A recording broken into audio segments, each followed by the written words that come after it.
Hello, everybody. Welcome back to the NBA Front Office Show. Happy Friday. Happy Father's Day weekend. All of you dads out there. Got plenty to get into today. We're going to talk about some free agent shooting guards. Joining me, as always, it's Keith Smith at Keith Smith NBA. Keith, how are you doing, man? That was, I know that was a tough night last night. Look, not going to lie. I felt relief with the outcome of the game, but of course, because that's going to be my own bias coming in. But at the same time, I felt for what you and a lot of other Celtics folks were dealing with on Twitter last night. Yeah, it's really tough because if you had told Celtics fans before the year they're going to make the NBA Finals, they would have been happy with that. Sure. If you had told them in mid-January that they were going to make the NBA Finals, first they probably would have sent you for a mental health evaluation. Then they would have been extremely happy with that. But I get it. It sucks, right? It sucks to get that close. The games were the final scores weren't close, but the games themselves were still relatively close. Mm-hmm. I think it was maybe the second finals I saw ever where every game was 10 points or more decided, which is kind of interesting to note in it. But yeah, it's tough. But man, people just they go to the most angry places. There's like people who are legit now, and it's some of it's just the casual fans, right? Who are like, sure, and in a couple days they'll be back to, complaining about baseball and football and everything else. But, it's, Jayson Tatum has no heart. He doesn't play hard. We got to get rid of this guy and, dumping on the whole team. And that stuff just gets draining and it wears on you very, very quickly. And, quite frankly, I need to be better about just tuning it out and not even looking at it. But, it is what it is. It was a good season for the Celtics. Unexpectedly good season, all things considered. And, the future is still bright. There's no guarantee they'll get back. I mean, the Thunder never did when they were that young, up-and-coming team. But, right. We'll see. We'll see what happens and, how they move things forward. There's, a whole lot going on there with, will ownership green light going deep into the tax and those kind of things. And if they do, then they should be set up pretty well to add a couple guys to this roster, but we'll see where all that comes over the next couple weeks. So yeah, when you pan back, you can't be too upset about this team that was not looking good in December, January. I mean, people were calling for Ime Udoka to be dismissed. They were under 500 on January 21st. Yeah, and then here they are in the finals. So it's hard to, with that context, it's hard to be too upset. But the way that game went down, I was surprised. I thought this is going to be big Jayson Tatum game. Like this is going to be a 30 to 40 point Tatum game. And I'm seeing a lot of people out there that are expressing a lot of frustration with him. What do you think happened there? Is there injury? Is that fatigue? Is that what do you think happened with him? And I think part of this, we need to caution, he's 24. Right? Like this is very much not Jayson Tatum just doesn't have it, write him off forever situation. But in that specific game, there were long stretches where it didn't feel like his presence was felt to the degree that you thought it was going to be. No, it's absolutely true. He was the best player on the floor in the first round when they beat the Nets against Kevin Durant. He was the best player on the floor at times. When they beat the Bucks and Giannis in the second round, and he was the best player on the floor in the East Finals for the majority of the time in the 7 games, and that featured Jimmy Butler. I at no point did I think he was going to be better than Stephen Curry, but I thought he'd be a lot better than he was. He just could make shots, especially inside. His finishing around the rim fell apart. He drove the ball more than he ever has in any 6-game stretch in the finals. That's regular season at any point. He drove the ball more. Percentage of his plays were number of drives per game, I should say. Well, I guess percentage of his plays too, but number of drives per game were up. But his finishing was abysmal. He was like 31% on drives. Against the Bucks with Giannis and Brook Lopez inside. He was at almost 49% finishing against those guys off of drives. So I don't know. I don't want to put excuses out there. His shoulder was clearly bothering him. He was clearly tired, but he just wasn't good enough. I mean, that's just, when we see this sometimes, and it's almost like players, it feels like they always go one of two ways. Either this becomes Remember that series where Jayson Tatum faltered and wasn't Mm-hmm. very good against the Warriors, and then he was great from thereafter? Or this could be he got there, he's never really good, and then he never really got to that level again. So only time will tell. That there's, as you said, he's 24. There's a lot of story left to be written there, but yeah, right now it's discouraging for sure with the way he played. And I think the important thing is he knows it, and no one is more discouraged than he is. Sure. Like he is the most even keeled player I've ever covered. Doesn't get excited, doesn't get down. It's pretty much, he's in a lot of ways very, very boring to cover as far as his quotes and stuff, because he doesn't give you anything. It's always, they're a great team, that's a great player, and I need to work hard, I need to be better, and blah blah blah, all the stuff that guys say when they don't want to say anything. And last night you could tell he was crushed. He was devastated. In his post-game presser, I've never seen him look like that. And that, in a lot of ways, as much as it's painful, that's encouraging. Because as Ime Udoka said, which is so true, you want it to hurt. Hurt now for months. Take this hurt all the way into October and let that be what pushes you forward, as we go into next season. So, it sucks, but it is what it is. I thought the other big story out of this from the Celtics side in terms of why this result came about, because the Celtics were the favorite going into the game. There was a point in this series where it looked like the Celtics were in pretty good shape. They were up 2-1. Yeah. Up 2-1 with a lead in game 4. That's right. To go up 3-1. And yeah. The bench really disappeared. Yeah, I mean, 5 points. 5 points from the bench, and the moment looked too big for Derek White. Grant Williams was 16 minutes, 1 for 2 shooting, didn't really make much of an impact out there. This is what's so confounding is the bench was so strong in the previous series. They were the guys that were they were clutch, they were making plays, they were looking like everything was just on autopilot, like the pressure didn't phase them. And then suddenly here we get to the finals and you get into the later stages and it was like they just forgot how to be successful. Yeah. Grant Williams and Peyton Pritchard never really showed up in the finals. Mm-hmm. I don't know if they just stayed in Miami after game 7 or what happened. Derek White was pretty good in the first couple games and then just absolutely fell off the planet. Just couldn't make a shot. Didn't look confident at all in a shot. We actually just wrapped up exit interviews with actually all 3 of those guys, and they all touched on points of confidence at points. And with Williams and Pritchard, you get it a little bit more. I think there's with White, you expect a little bit more because he's more of a veteran, but also I think there's some of this. Well, he was with the Spurs, but he wasn't with the Spurs, right? Like he wasn't there for that. He hasn't been around that long. He kind of came in on the tail end of a couple of those guys finishing up. So it's definitely tough. That is the spot where upgrades are needed. The starting 5 is good. Everybody yells and screams, and I shouldn't have done it. And I get caught in it on Twitter last night in game, with all the Celtics need a floor general stuff. Mm-hmm. And people love to say that, but nobody ever says who. And then when they do, they're like, they need a Chris Paul type. Chris Paul is one of one. There's not Chris Paul types. Like there's Chris Paul, and then there's everybody else. Like it's just, it's crazy to me. I mean, we just covered in our last show before last, whenever it was, we just covered all the free agent point guards. And no, you could go trade for somebody, of course, but it's these old school run the offense floor generals that people think they need. They just don't really exist. And if they do, they're, like Ricky Rubio coming off a torn ACL at 32 and he can't shoot.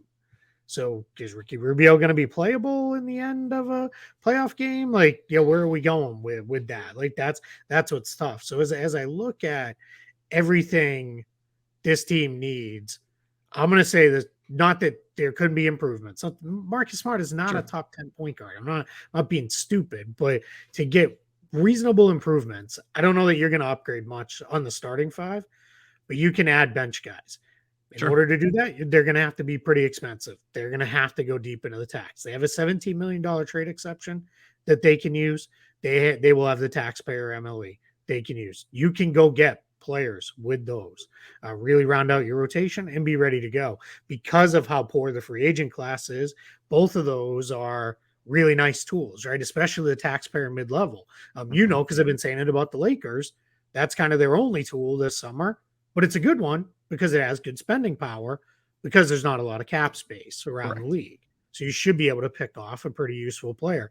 Boston's in the same place, but unlike Golden State, Brooklyn, Milwaukee, even this past year, we'll see where they go going forward. The Lakers, when they're really good, the Clippers, obviously now. The Celtics have put a limit on how far into the tax or if they're even willing to go into the tax. They have always said, if we're a title contender, we'll pay the tax. Mm-hmm. Well, we'll pay the tax is a lot different from we'll pay hundreds of millions of dollars in the tax, right? So but test it, right? We got to find out, like, what is that? Is that we'll go 10 million into the tax? We'll go 15 million into the tax, whatever it is, because clearly now you can't even make the case that, well, they're not really a title contender. You were just there. You played in game 6. You're there. You got to spend the money now and see where it goes. Absolutely. Yeah, that's just it. They've proven that they're a title contender. And so now there's no excuse for not spending. They're going to have to go out there and see if they can find some additions. Flip it over to the Warriors. We talked early in the series about how bad Draymond looked. We talked about how many things needed to go right for the Warriors, and then they all went right. I mean, Steph Curry was 0 for 9 from 3 last game, 6 for 11 in this one. I thought that was the best. He's absolutely incredible. Yeah. Absolutely incredible. Finals MVP. I hate all the discussion around that. I hate all the hot takes and what does this mean for Kevin Durant's legacy? What does this mean for Steph Curry's legacy? What is this? Is Curry better than LeBron now? Where does Curry rank now all time? Like, my goodness, just enjoy an incredible performance by an incredible player. 14 hours ago or in that range? Like, what are we doing? Yeah, it's crazy. If I can on Steph, my thought process, and it came in an avalanche of tweets as everything went. And I said, Steph Curry earned the MVP. He didn't need it, but he earned it. Right. And in my opinion, he didn't need to finals MVP to validate his career. I mean, what are we doing? Like, this guy's, great. People act like he got the Warriors to the finals and then put his feet up those other years and let other people, go win it for him. Like, he was still good. Just, the other guys were better, I guess. And the Iguodala one, that's even still, that's even kind of questionable there. But I don't get that. And then pulling in, all these other players, like, it's just, let's save those discussions for August. Like, right? Yeah, we're acting like we have nothing. It's like we're out of things to talk about. So, let's talk about where Steph Curry ranks all time. Like, let's talk about what he did on the floor last night. Let's talk about the way that he was able to ISO Al Horford and get into the paint. I think everybody thinks of him as a 3-point shooter, but I thought his ability to get to the rim was absolutely phenomenal. Those 2 layups, huge. And it was, he didn't look like he was trying.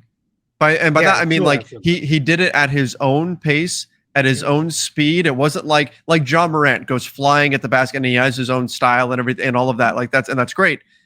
Steph, you're watching him and you're like going, he's not going to he did get by. And then suddenly he's at the rim and he's got this layup, and it's incredible. And it speaks to just his skill. And I know the shooting causes the defenders to be out further on him. He picked the right times to attack. He was absolutely fantastic all game. And then I thought you got fantastic performances out of. I thought that was the best Draymond we've seen in a long time. Last couple games, he's been really good. Yeah, he was next level, and it wasn't even just the stats. You look at the stats: 12 boards, 8 assists, 2 steals, 2 blocks, 12 boards. That's like peak Draymond right there, right? But there were so many times last night during the game where Draymond did something defensively, and I went, "Oh my gosh!" Like, the read that he made was unbelievable. Like, incredible, just anticipating exactly what was going to happen and knowing the right spot, the right place to be. He was phenomenal. Andrew Wiggins didn't shoot well, but defensively, he was absolutely fantastic. And then still puts up, and look at the stat line, 18 points, 6 boards, 5 assists, 4 steals, 3 blocks. I mean, I think for as much as we talk about Jayson Tatum's struggles, you got to give credit to Andrew Wiggins for what he was doing defensively with him. This was a phenomenal performance from him for a guy that was, written off for quite a while. and now he's found this fit. There's been a lot of talk of, did the Warriors was that just the right environment for him? I think that's part of it. I also think the NBA has shifted a little bit from when, as well as Wiggins himself has grown and developed and all that. But the NBA, in terms of what skill sets are valuable, has changed since he came into the league towards what he does, in terms of what he can do defensively, in terms of what his athleticism can bring you in a wing player. And it's all worked out for him. And now he's looking fantastic. And again, this was a huge redemption moment for him in the NBA Finals. Yeah, if I can hit on a couple things there, those two layups that Curry got on Horford, those were kind of, they came when Boston was still there. Like, they were still like trying to get over that hump, and they just couldn't get those stops. That pull-up three he hit from like, the edge of the logo, basically. Like, that was, at that point, that was, and maybe that was the one where he started pointing to his ring finger afterwards, which was just, that's all time, like, guy got you here stuff. He was just unreal. Draymond, yeah, you're absolutely right. When it is all said and done at the end, I hope people recognize that this guy's one of the greatest defensive players we've ever seen. Like, there's just nothing he can do. And then on Wiggins, I think Wiggins, how do I put this? His ability to adapt his own game is huge, because sometimes when guys are the number one overall pick, they just are who they are. Not that they don't get better, but they don't change the way they play. And I think he joined that Warriors team, and he went through with them a lot of stuff around, he learned how to cut off the ball and move and stay engaged and be a defender and be a team defender and do all the things that he needed to do that he just wasn't doing other places. And I don't know that it ever would have come without being with those guys, without those guys kind of riding him every single day of, you need to do this, you need to do that. His off-ball game in this series was so good. He had some of those relocation threes and those kind of things. He was great. And then Klay, making some big plays too down the stretch. They weren't all necessarily great in game 6, but Otto Porter, Jordan Poole stepping in. Kevon Looney was just such a monster on the boards. That team, they're just well put together. And I guess what's kind of pivoting away from last night and the title kind of quickly, we'll have to see what James Wiseman, Jonathan Kuminga, and Moses Moody ultimately become, but they are really close to threading that needle of one group right into the next. Right. And those guys are not going to become the next, Steph, Klay, and Draymond. Like, let's not be silly. But I think it is those three guys, if they can get better and give them something, this Warriors team's not going to go away. I'm not saying they'll contend for a title every single year, but they're just not going to go away, because you've got those three guys. You got Jordan Poole. You've kind of got your next guys coming down the line. So I'm very, very interested. I'm curious to see, do they eventually hit a point where they're like, all right, we got all these guys. Do we need to pay Gary Payton II? He was also great defensively. Otto Porter for the series. Yeah, Otto Porter, Kevon Looney. Even do we and can we pay all these guys?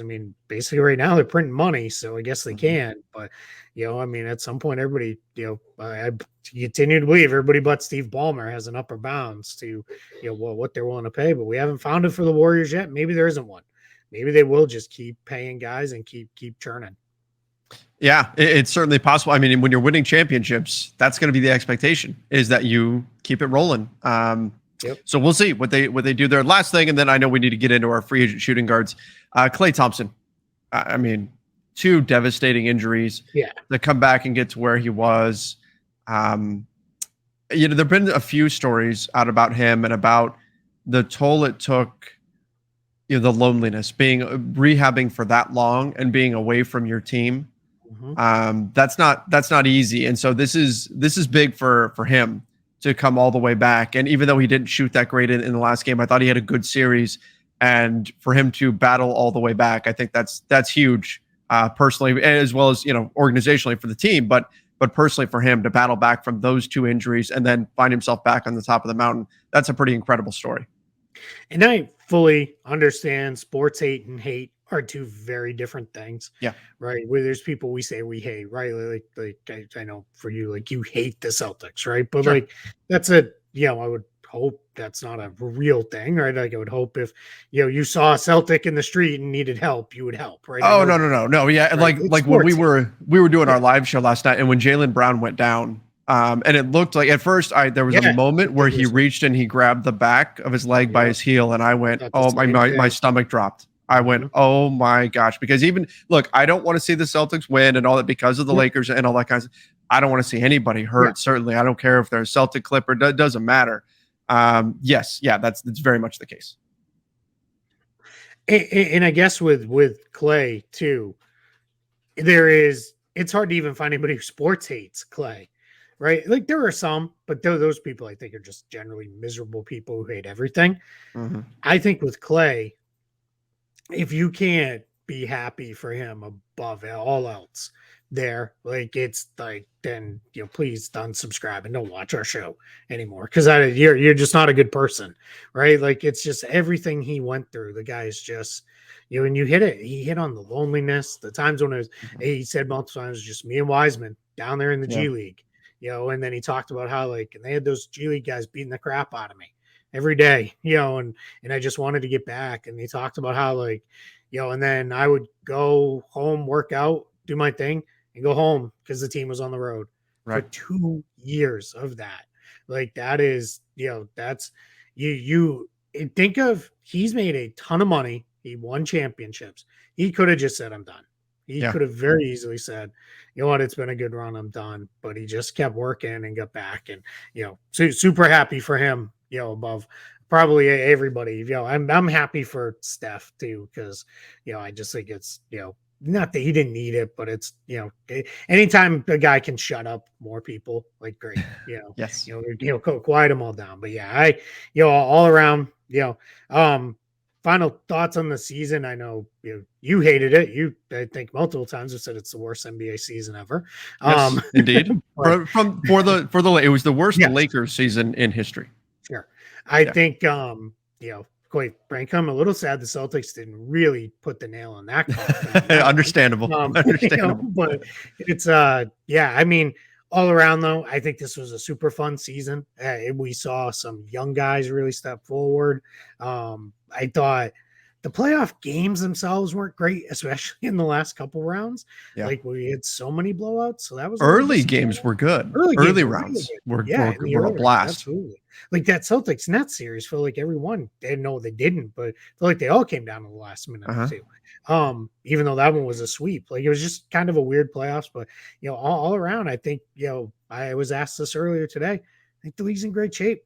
I think the NBA is in phenomenal shape as far as good young stars. Some of the older stars are still hanging around and super productive and probably get another couple years in them. So I think all around we're excited and let's hope for a exciting offseason. And I think that's where we're headed next, right? Yep. Yeah. And right now we're going to continue our series breaking down the free agents because the NBA it's a year-long news cycle. And now we're going to get into, we've got the draft in less than a week now. We've got free agency. And today we're going to take a peek at free agent shooting guards and what that market looks like. So let's jump into it here. Here is. Yeah. Why don't you do the intro in case anybody missed the point guard show? Can you explain again, Keith, how this works? Yep. So what I do with these, and if you're watching the show or you listen here as we talk about this, and you'll be able to read these in print at Spot Track probably next week. We'll have those up there. So I will say this with these rankings. I do these the way the teams generally do them. They split these guys into tiers. The tiers are all-star, starter, rotation, and fringe. Just a quick explainer on those in case you didn't listen to the point guard show. But really, go back and listen to the point guard show too, because we had a lot of fun with that one. But the all-star doesn't necessarily mean these guys are all-stars or have been all-stars. It's more about, are they an all-star level of player? If they're a little younger, could you see them being an all-star? In this case, the guys who I have in that tier all have been all-stars at time. The starter level it's either a starter or a starter level of impact. So if we think back to the all-time great sixth men, or even like this year, Tyler Hero, he's not a starter, but Tyler Hero is a starter level player because of the impact he has, how much he plays. Rotation guys are just that. They're rotation guys. This doesn't mean they're bad players. They're just good players. There's generally some limitation that keeps them from being a starter. Even sometimes some of the rotation guys are starters, but they're like starters who start and they're out 5 minutes into the game and those kind of things. And then fringe are guys who are towards the back end of rosters. They think your last 3 to 5 players on each roster, just kind of hanging in there. This is where most of the two-way guys will fall and those kind of things. If you have any problems with the rankings, if you're looking at them on the YouTube show, or if you look at them in print, they're mine. They're not Trevor's, so yell at me, not him. But we'll get into it with that said. The tiers here, the all-star tier, 4 shooting guards. I have 3 players in this tier: James Harden, Zach LaVine, Bradley Beal. Trevor, if you have any challenges there, this show's probably going to go right off the rails. No, I think that is very clear cut, and I think it's great that we actually even have a little bit of news about James Harden. Yes, to get into to kick things off here. Word is that he may be looking at a short-term extension rather than long-term deal, and actually opting in. So what are the ramifications of that? Now, obviously, that means that even though he's here on the free agent list, he won't truly be a free agent. He'll wind up sticking with the 76ers. But this player option that we'd be assuming he'd be declining, now it sounds like he's probably actually picking this up. Why are they going this route? Is this good for the 76ers? What does all of this mean, Keith? Yeah, I think, and you're absolutely right. If we even, I don't know, 6 months ago, 3 months ago, or played 4 around the trade deadline, we would have assumed that opting out and signing a max deal, no brainer, right, for James Harden. That's where we would have gone to. But I think now we're in a position with James Harden where it sounds like what's going to happen is there's just a difference in where do we want to go with the contract. It sounds like there's a lot of reporting. Jake Fisher had some of this. Derek Bodner, who covers the Sixers. And if you're interested in Sixers stuff, for my money, nobody does it better than Derek Bodner. He is fantastic covering that team. But they're both reporting that ownership has kind of concerns about going to 4 or 5 years at the max for James Harden.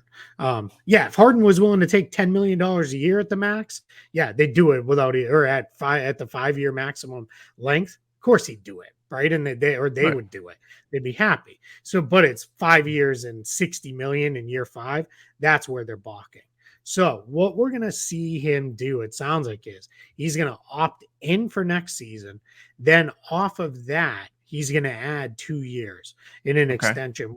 What will happen there is he'll get a bump all the way up to what his individual max is, which it's a little tricky to explain, but basically what happens is he's already above the max salary, total salary. So he gets a little bump on top of what his current salary is because he's already above the max. So that's what he'll do. He'll sign that to bump him up there. And then he'll in effect have what it seems like there's a little, in the reporting, whether he's going to do a 2-year extension or 3-year extension. I tend to think it's probably a 2-year, which means he would have 3 total years. I think that's where it's getting a little confused. But that's what it sounds like he's going to do, is a 2-year extension on top. And then if you're Philly, you're protected a little, right? Because if he really falls apart in the next couple of years, well, you've only got a couple of years left. If he is still good and you're Harden, well, then you're back on the market in a couple of years and you can kind of go in a different direction. My guess is probably what he'll do is he'll opt in. Then that 3rd year in the extension will get a player option on it, too, just to kind of keep things moving for him. But he's not going anywhere, which we knew, right? I mean, let's be realistic. After all they gave up to get him, he wasn't going to go anywhere. But that's what it sounds like is going to happen with James Harden. I think this is great for the Sixers. I mean, $46.8 million next season, so then you'll have some incremental raises coming off of that. But essentially, if you're the Sixers, I mean, depending on whether or not there's a player option that 3rd year, instead of committing 5 years to James Harden and having him through age 37 season, you've only got him through age 35, which I think that limits your risk quite a bit, because we've been saying for a while now that where Harden's next contract could really get dangerous, it's not so much these first few years. You're still going to get solid production out of him, even if he isn't prime Houston Rockets James Harden. You're still going to get some value there, but you're eliminating those years where you'd be looking at this contract and thinking, man, do we really want to pay 37-year-old James Harden $60 million? Like that's a lot. They're chopping that off and making it so that, hey, if he stays in shape and he's great and he looks like he's just this warrior all the way through and isn't gonna fall to pieces, then okay, maybe you do cross that bridge. But now you have the option of saying, you know what, this isn't working. You're not you're starting to age out here, and let's move on. So I mean, this is fantastic for the 76ers, even if you have to pay a little bit more than you would have maybe ideally wanted in terms of, $46.8 million for next season, and then jumping off of that as well. It's a lot, but I mean, it's the years, not the money. Like, I would rather do this than get James Harden to take a minor discount and have it be a 5-year deal. Yeah, and the reality was, it doesn't sound like that's what he wanted to do either, right? Sure. And if and let's say James Harden, balls into the, I don't think he's going to, but the LeBron or Chris Paul camp and says, you know what, I'm going to now start really investing in my body, and I'm going to, I'm going to get one of those hyperbaric chambers, and I'm going to live in that thing, and, do all the stuff that those guys do, then maybe he is great, in year 37 and 38 and those kind of things. But for now, I think if you're Philly, this is a pretty good split the difference. All right, moving on. Zach LaVine and Bradley Beal are the other two guys in the all-star tier. We don't need to spend a ton of time here. Beal has basically confirmed he's going to opt out of his contract, but he is also, without saying it, kind of said he's very likely to resign. He did say, I want to be where I can win, but then he also couched that with, I think I can do that here in DC. Zach LaVine, despite a million stories, which now I feel like they were filler fluff when news was dry, it's now coming out, shocker, as Trevor and I have continued to tell you guys for months, Zach LaVine's going to resign in Chicago. Like, it just, they can offer him the 5th year and more money. And when you've had 2 knee injuries, it's big. So that's where these 3 guys, I think they all stay where they are, at least going into next season. We'll see what happens beyond that. But that's it. Then it gets interesting, I think, when we get into the starter. Yes. Yes, indeed. Because there's a bunch of guys here. And this is weird because I kind of like these guys more than the all-star guys, just because of there's upside in this group. Yeah. Anthony Simons is the next guy on my list. I have him at the top of the starter tier, 4th ranked shooting guard overall. Some people say Anthony Simons is a point guard. I can't argue that, but he's going to be playing alongside Damian Lillard most likely, which means he'll be off the ball. It'll be like Lillard and CJ was, right? Like, they'll share the duties, and Simons will be the starting 2 guard and the backup point guard most likely. I love him. Right. Yeah, he's fantastic. One of my favorite, and I get it. There's maybe a little bit of empty stats there. But again, and this is going to come up with the next guy on the list too. Empty stats, but at good efficiency, aren't that empty to me. That feels more real than a guy who averages 30 points on 42% shooting. If you can put up numbers while shooting in the mid to high 40s, feels a lot more real to me. And I like Simons. I thought he came along a big way as a playmaker for others too, which was big instead of just being a scorer. Defensively, he's a train wreck. That him and Lillard as a defensive backcourt's just going to be a mess.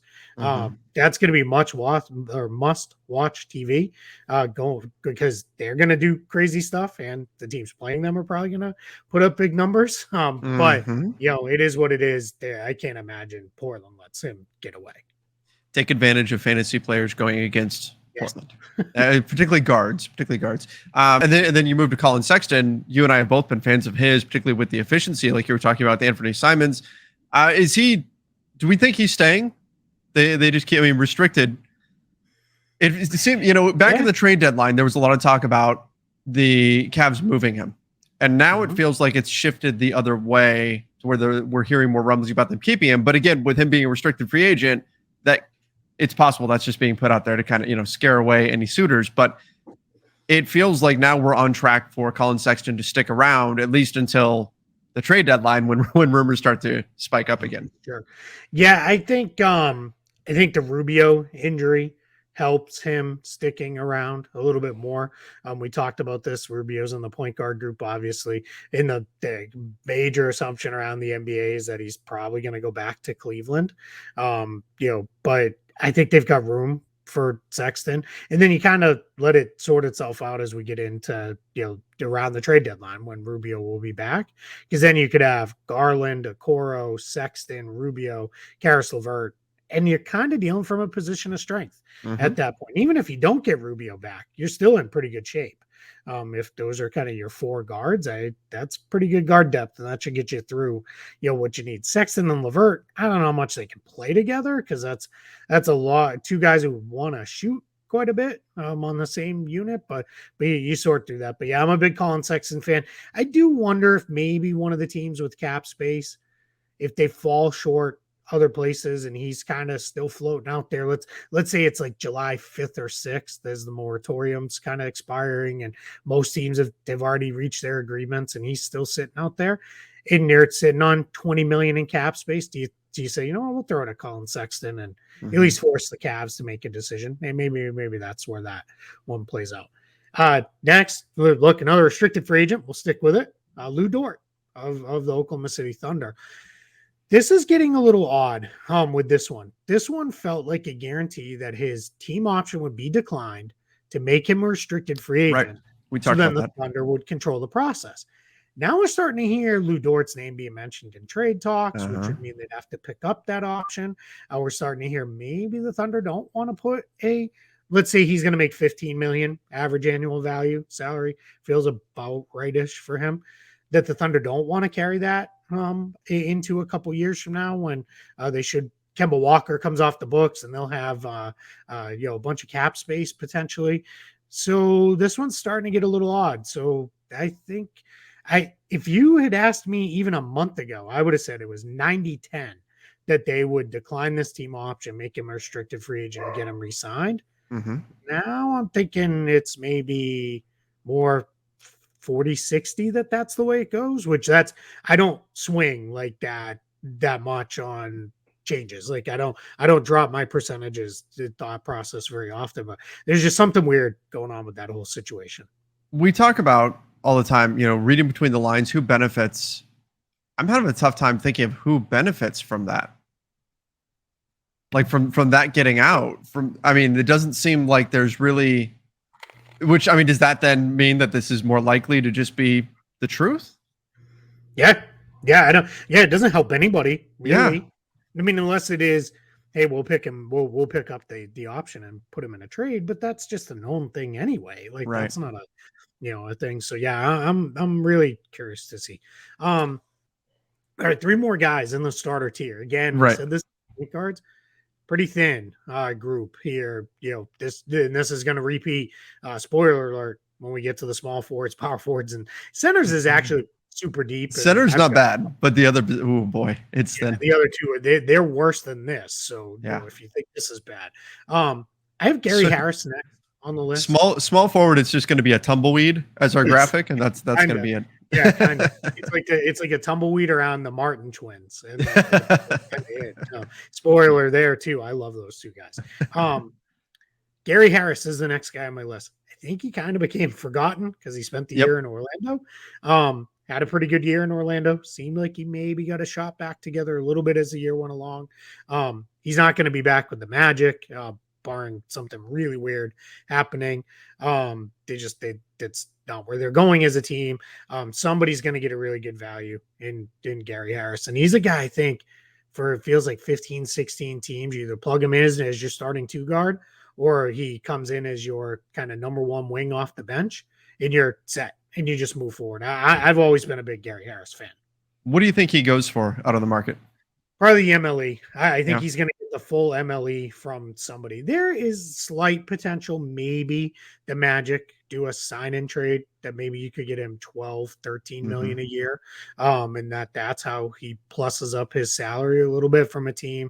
And maybe they send, a questionable-ish salary back to Orlando or something like that. So maybe that's the way it goes with him. But yeah, that feels about right to me. So he's an interesting one. Bruce Brown Jr., another guy that, I mean, he's so unconventional in terms of how we saw the Nets. Is he a two guard? Right, exactly. Weird, right? How the Nets used him. And that makes me like, what is his market really if teams are looking at what the Nets did with him and saying, that's how we have to use him in order for him to be successful? That's not necessarily an easy thing. Like you mentioned, Gary Harris being maybe a plug and play two guard. I don't know if you could say the same for Bruce Brown Jr., but he can still provide a lot of value. And I'm not sure he's not going to provide more value than Gary Harris but there's that little added wrinkle of, do you have to use him in that specific way where he's like kind of almost a false five for you? As you get past the first few guys on the list, that are kind of the all-star level guys, and then Simons. He's the best playmaker of this group because he's actually a pretty good passer. What will determine for Bruce Brown is, do you believe he's a 40% shooter, and is that percentage scalable with a little bit more volume? Because if you think he can get to 3 or 4 attempts per game, maybe even 5 or 6, and maintain high 30s or low 40s as a percentage, now all of a sudden you've got a guy who's really, really good because of his all around ability to do things. So that's where let's see with that one, but it's tough with him because it all depends on what you think he is and what he can be for you. I want to go next to Pat Connaughton, player option. I will be shocked if he picks up his player option. He was really good. I have him in the starter tier because he did start for a lot of the year for the Bucks, mostly due to some injuries and things like that. But this guy is just, whether you start him or you put him on your bench, he's going to come in. He's going to shoot really well. He's way more athletic than he ever gets credit for. He's got springs. He's got like that white guy label of sneaky quick, sneaky athletic. Sorry, the dogs have decided to chime in on this one. But it's he is and he's tough. He's a guy who just fits. He's been there on championship level teams, and he raises his game in the postseason. He was better in the playoffs than he had been in the regular season 2 years running, including in the Bucks title run. So I'm a big Pat Connaughton guy. Again, I think probably mid-level-ish, or maybe Milwaukee just says, hey, we got to lock this down right away, and he doesn't even get that close. And they can't replace him, right? So correct.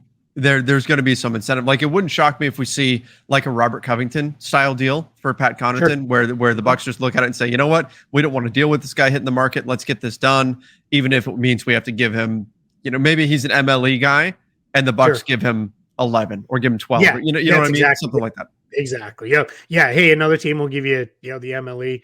We'll go a little bit higher than that to keep you home here, and it's cheating a little because we're not there, but that's similarly how it's probably going to go Bobby Portis too, when we get to him on the big line. All right, now we're into the rotation group. This is a big group, so we're not going to cover every guy. Yeah, let's hop, skip, and jump through this one. We'll pick through some of the more interesting ones. I have Malik Monk at the top of this.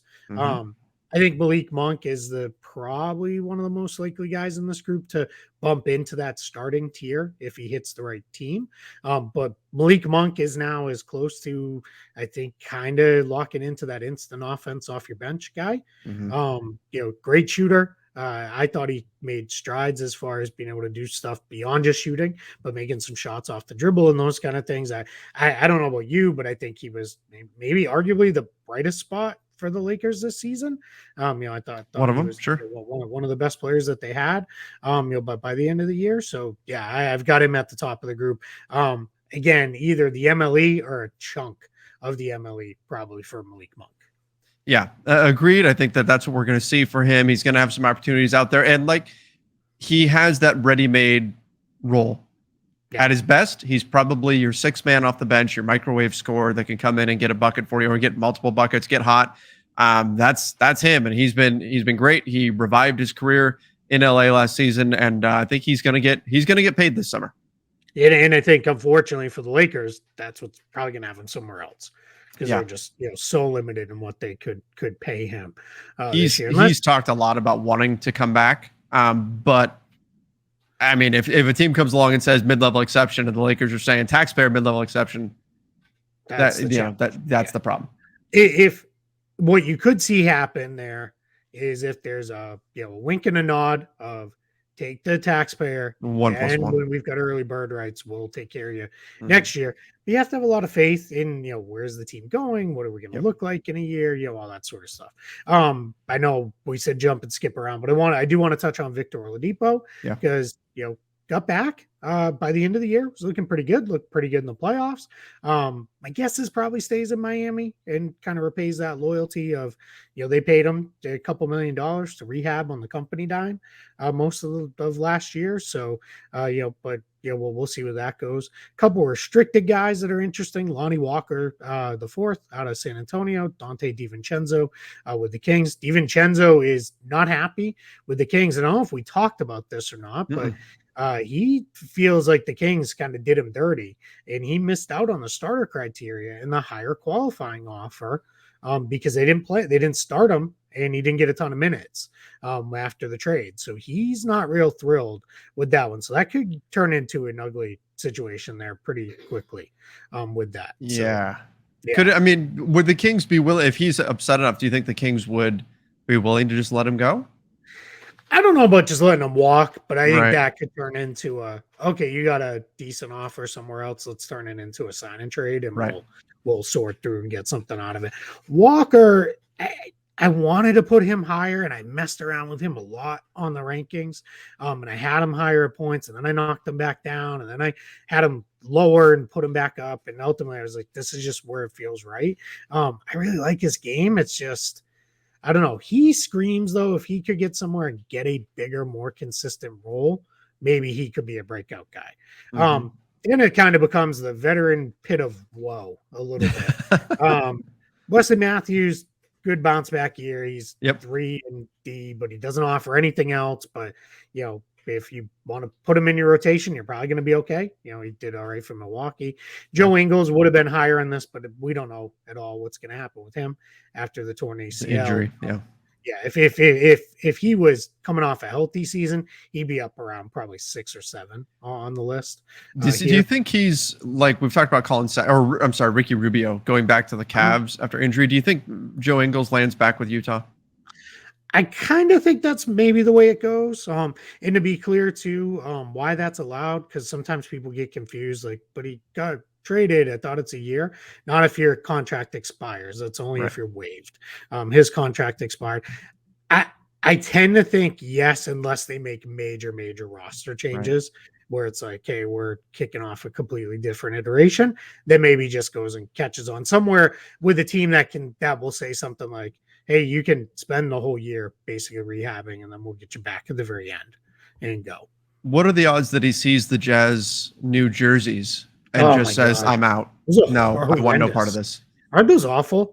They're terrible. Yeah, that yellow one, that's just the mountain throwback one, that's fine or whatever. Yeah, but the neon yellow, I honestly don't hate the black one either. Yeah. The white with the black numbers and lettering, that's kind of okay too. But that yellow one's just it looks like a scrimmage jersey or something that you bust out for practices or something, and then everybody throws them in a pile in the middle of the floor. And it almost looks like the reversible one they give the kid in the youth league. Exactly. All right, we'll whip right through the next guy. Scroll down just a tad if you can, so we can get to the bottom of the grouping. Austin Rivers, Wayne Ellington, Bryn Forbes, Avery Bradley. The next group, these guys Rivers is probably the closest thing to a two-way player on this, meaning can play on both ends of the floor. Ellington's just a shooter at this point, and he's not really elite enough to rank much higher. Same with Forbes. And then Avery Bradley, his defense has slipped enough now that I don't know where that's going for him. and I know Lakers fans were pretty frustrated with Avery Bradley by the end of the year, if I remember correctly. Tomas Satoransky, I would have had him higher because he can also play the point. But there's a lot of stuff out there that he may be headed over to Europe. So we'll see. Then, the only other guys I kind of want to touch on here, Josh Okogie, Troy Brown Jr., a couple guys. I don't know that they'll even end up restricted free agents because I think both would do well to just sign the qualifying offer if it comes for either one of them, because I don't know that they're going to get more money than that. They're second draft guys. You're kind of taking a shot in the dark on either one of those guys. If you can scroll back up, because we're almost out of the rotation guys here. The only other one is, I believe, Amir Coffey of the LA Clippers. He was converted, similar-ish situation to the others. I probably like him a little bit more. In the fringe group, there's just not anybody I really see jumping out of this group. No. Maybe Gabriel Iffy Lundberg. He's the guy who came over from Denmark late in the year with the Suns. He has done some stuff overseas, so maybe I could see him popping. I know you'll forever have a place in your heart and believe he'll be great for Svi Mykhailiuk. That's right. He would be insane to not just pick up his player option unless he really thinks he can play somewhere else. But yeah, I mean, and even like Jarrett Culver, what a fall for him after top pick. But yeah, I mean, this group, Lance is there, Tony Snell is there, but it's you're down into it when you get here. Lance Stevenson, it's Indiana or bust. Yeah, for whatever reason, his powers only work in Pawnee. I don't know why, but I know, right? That's the way it goes. Crazy. Yeah. So and I wanted. I'm sorry, Keith. I'm sorry. I'm just realizing I did not do this intentionally, but I left the banner up all show saying Warriors win championship. That was not intentional or meant as like a shot or anything. I really did not see. I didn't notice until just now. Yeah, we all believe you. Okay, Trevor. I apologize. Sure thing. Yeah, right. The whole show, Keith is just going, what is this? This guy's a jerk. What is he doing? I would say, with Elijah Hughes was a guy I was hoping when he got traded to Portland, finally got rotation minutes, that he might break out and show a little bit more there, and he really didn't. So there's just, bunch of these guys will be training camp guys. A bunch of them will be on rosters next year. Some will be back on two ways, but that's the shooting guard position. It's, I feel like I'm a broken record, but it's a little light. Be excited, cap space teams. Be excited. Yeah. You're looking at trades. Boy. Yeah. Yep. It's going to be the summer of the trade.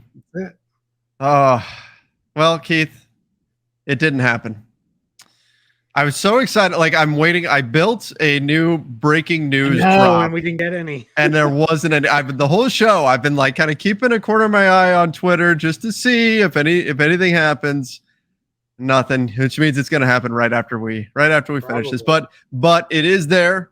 It's ready and waiting. So at some point, I'm sure during this offseason, we will have mid-show breaking news, and then we'll get to unveil that. I'm not even going to show you, so it's just going to be a surprise. Oh man, I can't wait. Yeah, I don't want to know it. Yeah, I want to wait too. I even was scrolling Twitter a little bit. I saw a notification but it was Woj dropped a podcast with an actor. So it was like, oh man, that's not even it. So oh well. Next time. Hey, let's do a little bit of housekeeping for folks here. No more games to talk about. We're going to fully shift into off-season mode here. So we'll continue to do news and rumors and all that stuff. We've got the draft is less than a week away on Thursday, the 23rd. As of right now, our plan is on YouTube to do a live draft show. We'll do, comments and questions and everything else. We'll have a lot of fun. It won't be the watch along version of it because let's face it, we're probably going to be watching on Twitter and we'll know, minutes to, several minutes ahead of what the picks actually are, but that'll be fun because then we can talk about them and, get into all of that stuff. And hopefully then we'll have a bunch of breaking news drops as well as we could drop our trade, one as well. Oh, right. That's right. We'll have a lot of fun during the draft. Then only a week later, at 6 p.m., free agency opens. Oh, boy. Whether we go live for that or not, I believe, tell me if I'm wrong, because you could correct me here in front of the world. I think we're going to do our live wrap-up shows again at the end of each day in free agency like we did last year. We had a lot of fun with those.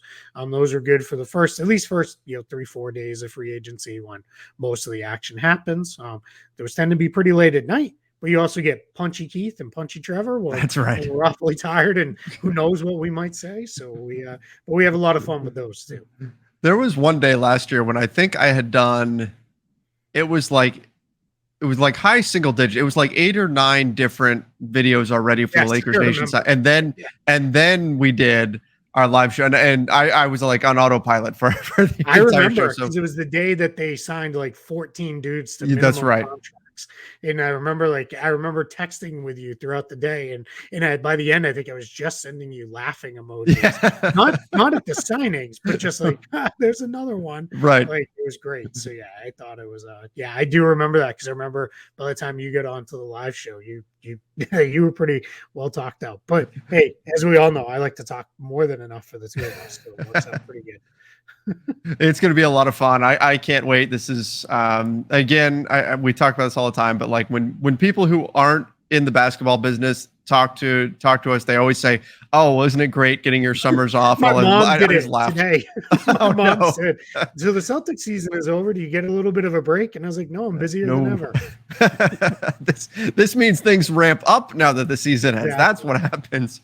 That's the way the NBA news cycle is. But in any event, thank you everybody for joining us. Make sure you do subscribe to the NBA Front Office YouTube channel. Ring the notification bell. Don't forget to follow us over on Apple Podcast as well. Leave us that 5-star rating and review. Have a great Father's Day weekend. We'll be back Monday. Maybe we'll get to use that breaking news drop then. Till then, everybody. See ya and stay safe.